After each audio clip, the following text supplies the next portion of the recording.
Well, I think the term is actually the comprehensive approach, and that is a new concept, or not so new, it's developed over the last 10 years or so, but it is an attempt to gather all of the resources, all of the levers that are available to address a crisis, to prevent a crisis if that's possible, to deal with the aftermath of a crisis, to stabilize a situation that's been in crisis. And what it means really is security is no longer the responsibility of security forces. It's no longer the military or the police who are solely responsible for security.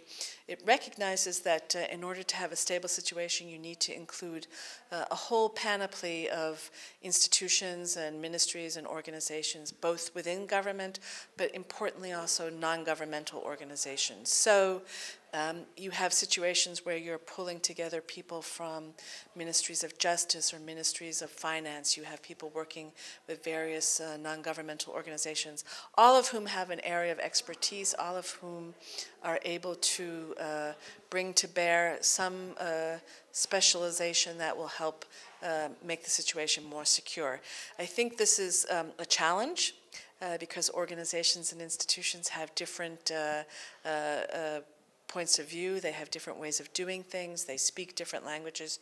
But the experience in the world, the real world experience over the last 10 or 15 years is that this is the only way to make sure that a situation that has been unstable, insecure, can become stable, and that is by pulling together all of these various parties to work together towards helping a society or a country get back on its feet.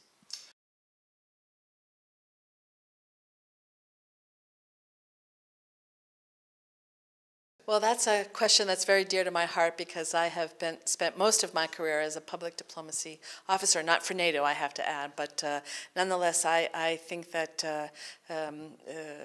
explaining a mission to the public is one of the most important things that we do.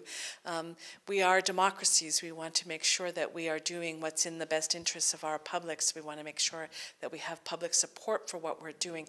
And the only way you can do that is by certainly sharing information, being as transparent as possible, but also including as appropriate people in the process.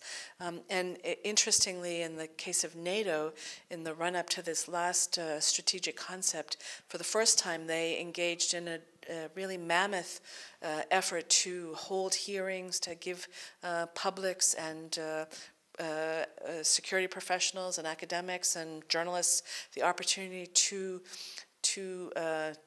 speak to the people who are writing the report, to criticize aspects of the draft of the report, to really pull together people, because NATO depends on the support of its publics in all of the member countries. It is not an organization that's going to continue to exist and thrive if it does not have the support and if it isn't seen as relevant and valuable to the people who in the final analysis pay the bills. So I think it's very important.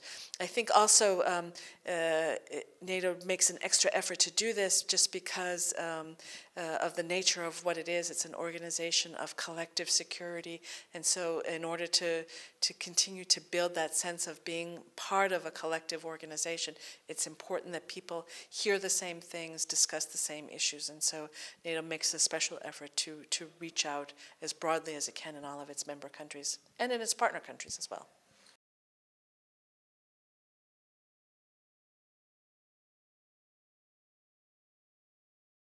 Well, NATO has been a success through its first 60 years. It has provided a mechanism for countries to join together, to share experiences, to commit to collective security. So I think when an organization is a success, you recognize that and you try and build on that. I don't think that anybody thinks in the year 2012 we live in a less or a more stable world. It's a world with a lot of challenges, new challenges, different challenges, but I think nonetheless issues that require the best minds and the people who understand these issues to come together to think about ways to address them.